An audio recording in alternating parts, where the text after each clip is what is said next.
The Last Letter Home, 1970s-1980s Britain. Life before mobile phones.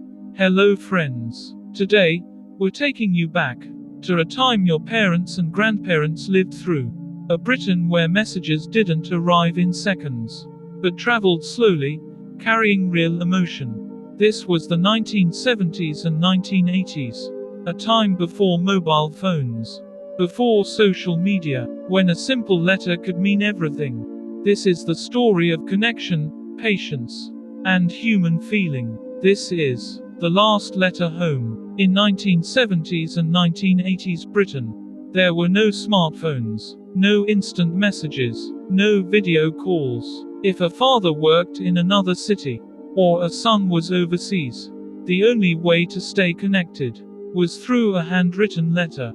People waited days, sometimes weeks, just to hear a few lines from someone they loved. Writing a letter was a quiet ritual.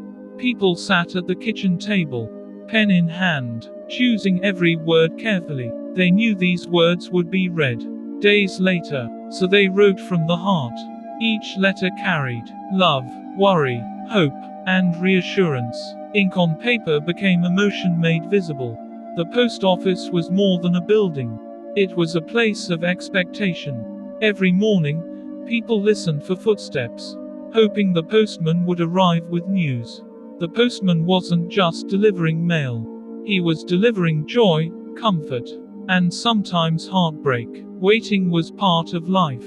A mother watched the door each day, hoping for news from her child. A wife waited months for a letter from a husband working at sea. When a letter finally arrived, the house fell silent. Words were read aloud. Tears were quietly wiped away.